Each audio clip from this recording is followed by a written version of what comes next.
we go. G'day, everyone. It's Jai, that Aussie metal guy here with Crannk.com. So tonight, wherever you are in the world, it's a great pleasure that I'm getting to have another chat with one of the unapologetically chaotic bands to crawl out of Melbourne's underground.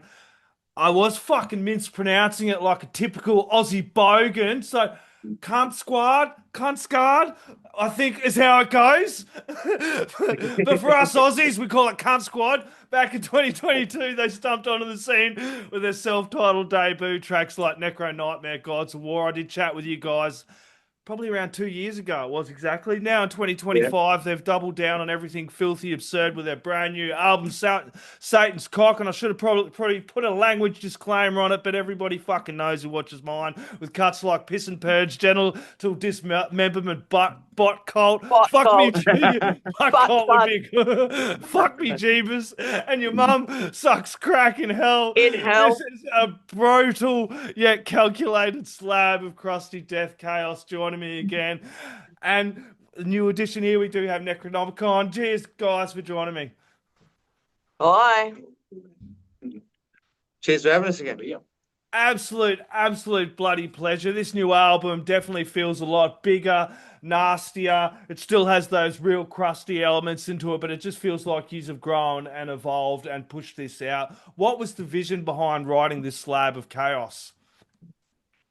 Yeah, what you just said, all of that is basically trying to refine where we're going, because the first one was a bit here and there in terms of, we're I think people were a bit confused as to where we sat exactly. I think they still are, but it doesn't matter. Yeah. I think it's a little bit more definitive overall. It's a lot longer process this time. Yeah, we had a bit of fucky stuff happening, and Took over about a year, or the other one only took about a week. yeah, well, we started it.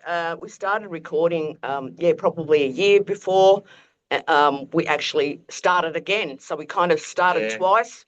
Down tuned, and so then we had to restart again. But we threw out a whole bunch of stuff. I think we put down, I don't know how many tracks. So it's about four, and they sounded like crap. I was like, nah, start again. We were going to maybe do just like an EP, but then we decided to write more songs and make an album out of it, pretty much. The management was saying, like, it's really hard to push like an EP, which, I don't know, I can't disagree with that. But anyway, point being that we had to spend some time writing some new stuff as well. So here we are, 2 years later, it's finished. Sounds like someone loves their albums like me as well. Do these ideas? They got some fucking. It sounds like a lot of tongue in cheek, but there is some real brutal themes on here as well. So it kind of balances that tongue in cheek and the heavy dark elements as well. Tell me a little bit about how you start these songs. Do these started ideas, riffs? Tell me a little bit about where they kind of all start from.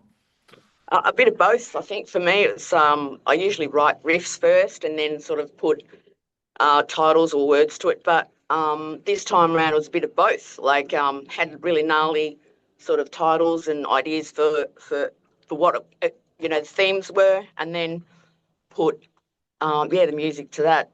But yeah, it works both ways. Like, sometimes it's riff first, sometimes it's title. I can't say lyrics though, because lyrics, they come later. They come later. They sit around, a few ideas, a few beers around the table. Go, fuck, man. Do you reach a point and is there some shit you go, man, we can't? I suppose not, but there's some shit you go, man, that's gonna rub some people the wrong way. Oh, totally. That's the idea, isn't it? Like 9 years ago when we formed, and she said, "Hey, let's call the band Cunt Squad." I mean, that's how that started. So, might as well keep offending. Get worse and worse. We've been told that the name itself is a bit polarizing. Obviously, it shouldn't be, but it is. And we thought we'd match that this time with some satire. That's because I found out that we're saying that way you get wrong. To say cunt and cock it, by band name and album. That balances out, right? Yeah. All genders represented and everything in between, I think. It definitely does balance out. Tell us a little bit about your bass tone on this album, Brett. It's absolutely thunderous, man. It's got a really great sound to it as well. Feels like you really pushed it up, and it does have that gut rumbling low end as well to it. I think it was just pure luck, really, because actually, if I had my term again, I'd probably do it again. Never happy. Oh no, just well, actually, the bass tracks that you hear are actually my guide tracks. So I only got one take. So because everyone kept saying, "No, they're great, they're fine, leave them." I'm like, oh, I don't know, but tone wise, Jason helped a bit with that. For the producer, yeah, just and actually he helped me with the first tones as well. When I end up having to buy a pedal to emulate that live and stuff like that. So I'm always sort of trying to change things because, yeah, like Paul said, I'm never bloody happy with my sound. So, but everyone says it sounds good, so I'll go with it. Yeah, no, it has some really great bass sounds to it. That last one, your mum sucks cracking hell. Just dude, some of those bass lines were filthy and nasty, and the guitars on this, Nick, are absolutely mental, mate. Tell me a little bit about your guitar parts on it, because it's an album you go back and you listen to it a few times and you pick up other parts to it. And because doing this interview, I've got to dive back into it. It only has been out a month as well. So tell me a little bit about working your guitar parts on this one, man. Well, they were pretty much done on the day. I just went into the studio and did like they were pretty much waiting for me to lay down the lead tracks. So I went in and just slammed out the lead tracks. All the rhythm was already done. So I just threw down whatever and went back later and had to learn my own guitar solos.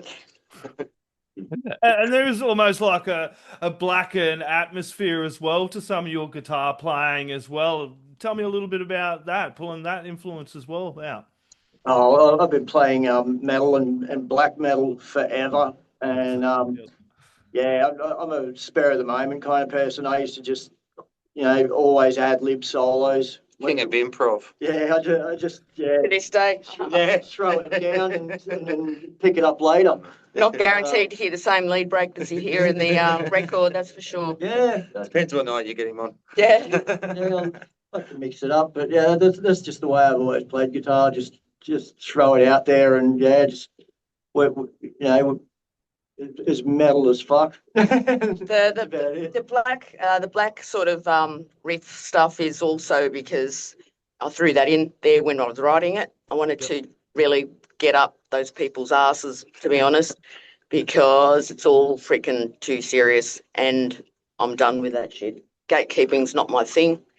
So I like to make it so that people are a bit confused. I hope people are confused because it's meant to be. I don't like the idea of being able to pigeonhole bands. I've not really subscribed to that, and I still don't, because I think it's not conducive to being creative, I think. You know what I mean? Like, yeah. Exactly. I mean, how many Slayers do we need in the world, right? I know. Well, Kerry King would have you believe we need a few more. That's for sure. Yeah, well, no. I'm sure he would. Good old Kerry, watching him last night. No, we weren't. No, we weren't. Well, Adam as well. I do want to talk about your drumming as well, mate. This absolutely relentless drumming all the way through. This blast beats, tempo shifts. Tell me a little bit about your approach to nailing that precision without losing the chaos. Exactly that. I suppose lots of practice and all that sort of stuff, together and all that sort of stuff, and just try and do what fits and make it a bit crazy if I can. We changed a lot of stuff up in the studio as well, like in terms of the blast beats and like particularly the kicks. Yeah. That was like some were additions, some were not. Yeah. But yeah, it's a bit like when you put stuff down and you go, oh, kind of needs something there, and so we added stuff during the actual recording process, and then Adam had to go back and learn the songs. Yeah. So it's a bit hodgepodge that way, but it worked out. Yeah, you're there. Oh, you did it mostly in 1 or 2 takes. So. Oh yeah, everyone's pretty cool at that. Yeah. So. Yeah, I think it was just the recording part of it wasn't all that long. It was more the mixing and then adding extra bits and then changing things and stuff. Like, some things, just some things didn't seem right. So we, go again. And I think we were driving Jason a bit crazy after a while. So he brought a fresh pair of ears in with Jamie, and he Yeah, gave us a fresh, yeah, he was getting really frustrated, Jason. So Yeah. it's like, oh, I don't know don't know what you want. It's like, oh, like this. So can you take the tone out of the snare? It's like, We want So, like 32 minutes of like, quiet reading. we want to like all this shit that, and it was like really hard. You sometimes you've got a sound in your head, and rightly or wrongly, I don't know, but for me, it's like that. It's like, no, it's not quite right. Can you? So this time we're a lot pickier, I suppose is what I'm saying. The first time round, we kind of whatever, we're happy with whatever. let it go. I mean, the other thing is that when we recorded the other record, we didn't really have like a record deal, nor were we expecting to get one, to be honest. No. So we kind of didn't really care too much about polish or overall, I don't know, sound in terms of, perfection, I suppose. Not that this is, it's far from it, but, But it is more than. But the other thing is we we definitely did, put a lot more into this one. yeah, definitely spent a bit more time in it. So It definitely feels like that. You have, and Mr. Jason Fuller of Blood Duster back there as well, Goatstown Studios. But it definitely does feel like you've given yourself more time with these tracks. They've evolved a lot more. Like that self-titled debut was a ripping album. I hammered the fuck out of it when it dropped as well, and we did do that chat. But this one, it did feel like you give the tracks a little bit more time to breathe. You spaced them out. They're a little bit longer, these tracks as well, all in all, compared to the first one too. yeah, and this one had quite a few more samples. The first one had samples, yeah, as well. But this time we thought we would do more of that. Just in particular, it goes with the theme of the record. I mean, Satan's cock is all about.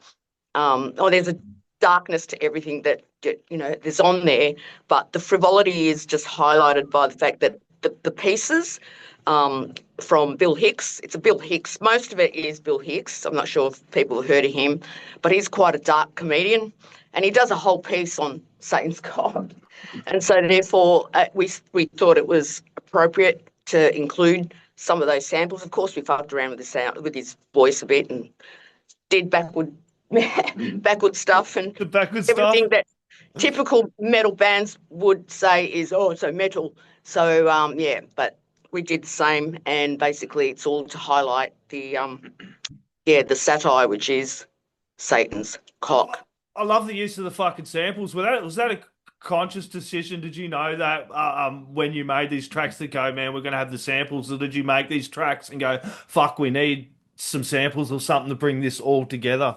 No, I like the first record where we had samples. I mean, that's something I really like anyway. Yeah. That influence there is like, for me, is like Mortician. I mean, I listened to a lot of metal, but for me, Mortician do it the best in terms of like they have these really long sort of pieces before there's not every song, but a lot of their songs do, and usually it's related to the song and it's movie stuff. And I thought that I wanted to continue and actually increase on. I wanted to have more of it, I suppose. Just like you said, it's a bit of a break, like and it sets the sort of tone or the scene for what's to come. Yeah. Well, the Bill Hicks part pretty much inspired the song to a degree as well. Like, we were joking around, going on about Satan's cock. We've been watching the stand up where he does that, and the song sort of came about sort of, with the samples themselves. So yeah, they had to sort of be a part of it. Yeah, not all the samples are from Bill Hicks. Some of them are others that I'd collected over time, and just in terms of the theme needed to highlight the song and what the song was about. So that's why they're included. Some of them are before the songs. There's a sample in front of every song, but there's some samples within the song. Those ones are not always Bill Hicks ones. Yeah. But still. In the overall theme of the record, still is quite relevant. Yeah, well, like the feedback you got off of that first album would have been really quite encouraging. So going into this one, you would have been like, man, was there any extra pressure to go, fuck, we really got to step it up here, push it out, evolve a bit more. You've got Wormholedeath records behind you. And I know you've done all right in Australia here, but it seems to be like you're kicking ass overseas and in Europe as well, getting a lot of play over there. Yeah. It's been pretty cool. Yeah. Interestingly, this time round, there's more coming from the States. Oh, nice. The Americans have kind of latched onto it a bit, courtesy of Zach. Yeah, and Metal so this time we've Devastation. seen. So when you go through your stats and, if you look at that sort of thing from Spotify or whatever, Bandcamp, it seems to be that United States are the majority of listeners, in terms of overseas, that is. So that's really encouraging because the first time round it didn't really get much airplay over there. It was mainly Europe. Europe. Well, that's yeah. nice.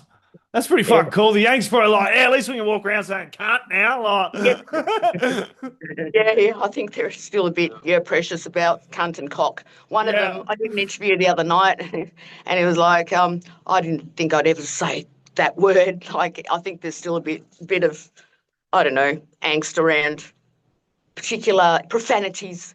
I've thoroughly indoctrinated my American friend with Dead Kelly, lots of Dead Kelly, lots of King Parrot, of course you guys as well, and he's got no problem with the word "cunt" now, that's for sure, Good. guys. Good. Second nature. Dead straight. I'm gonna ask guys, favorite track off the album and why. I know it changes, and it's like pick a favorite track. Oh, come on, Brett. Oh, I enjoy playing Satan's Cock, of course. Yeah, that's always a good one. Psychotropic probably as well. Dude, yeah, that's brutal. Genital Bot Cult. Yeah, I prefer, like, Genital is my favourite Bot Cult, only because it took forever to get people, like the guys, to learn that. And so that I like that. I like Piss and Purge just because it's fucking mental. So Yeah, that song came together in a minute. Yeah, now it goes for a minute. Damn straight. So you guys, plans? You guys want to go overseas eventually? I think I've seen somewhere. Is that still the plan? Yeah. Yeah, eventually. I think, it's just money. Money. But like essentially, we did have an offer last year, but we couldn't do it because it was way too long to do sort of like the whole. Like 12 What was that weeks. band again? Ectomorph. Yeah, Ectomorph. Yeah. Like then we looked at doing half of their tour, because they were doing a whole European tour, blah blah blah. I didn't even know who those guys were. Yeah, And then it's like, oh, friggin' huge. yeah. So then we sort of looked it up and then thought, oh shit, we should have probably done that. But we still, having said that though, we couldn't really afford it. Like it was way too expensive. But anyway, idea is to get overseas at some point, whether it's States or Europe. Or More merchandise though. sell more stuff. Best place that people can get along and buy more stuff and support you guys. Yay. Yeah, Bandcamp. Bandcamp. Spotify. Oh, get Bandcamp. Yeah. Bandcamp. Buy the albums, buy the merch, go to shows. Any shows upcoming, guys? Send your money. Yep. Send us money. Yeah, we've got a couple in Perth next month. First time we're going to Perth. Yeah. Oh, so nice. Yeah, we've not been there yet. And then we start a tour to tour the record. Yeah, I think that starts in October-ish sometime. But anyway, September onwards. So that's the first leg of that is coming up in a few weeks. Pretty much East Coast, but I think we might be doing Adelaide as well. Oh, nice. Yeah. I'll have to get along for that one. I did catch you guys for the blood sacrifice, was it? Yeah, that was really good. Yeah, that was good to catch you guys, dude. Fucking oath, it was really good to catch. I didn't even think I'd be here to fucking interview you guys again, so it's an absolute bloody pleasure to be able to chat to you guys again. Thanks, John. Oh, yeah, last time I chatted to you guys, I was right in the middle of that fucking cancer shit, so I'm super stoked to be able to get to chat to you about Satan's No, Cock. appreciate it. Absolutely. We're stoked you're kicking ass, man. And Yeah, it's awesome. keep doing what you're doing. Good on Me you, too, brother. I know. And I'm glad I got the name right this time. KÜNTSQUÄD. KÜNTSQUÄD. Well, you nearly got it right. KÜNTSQUÄD. Think of KÜNTSQUÄD. Coon the cheese. Yeah, KÜNTSQUÄD. I'm gonna put that fucking. No, you can't say that. You can't say that. And I was gonna put that German roll to it. You can't say coon. I can't do No, that. it's cheer now, isn't it? KÜNTSQUÄD. KÜNTSQUÄD. Massive horns up. Paula, Brett, Adam, Nikronomicon, guys. KÜNTSQUÄD for hanging out with me tonight. If you guys haven't heard it yet, go spin their latest Chaos Storm featuring tracks like Satan's Cock. cock. Psychotropic Life, which I'm absolutely digging at the moment myself. Your mum sucks crack in hell. And something about the gay bot as well. No. Yeah. This band doesn't just play extreme music, they live it, breathe it, and occasionally piss and purge it all over stage. I'm Jai, that Aussie metal guy. This is Crank.com. Cunt Squad, last word, shout outs, thank yous are all on you guys. Thanks, Jai. Yeah, thank you. Take care, Thanks mate. everyone for the support. Look after you. See you on tour.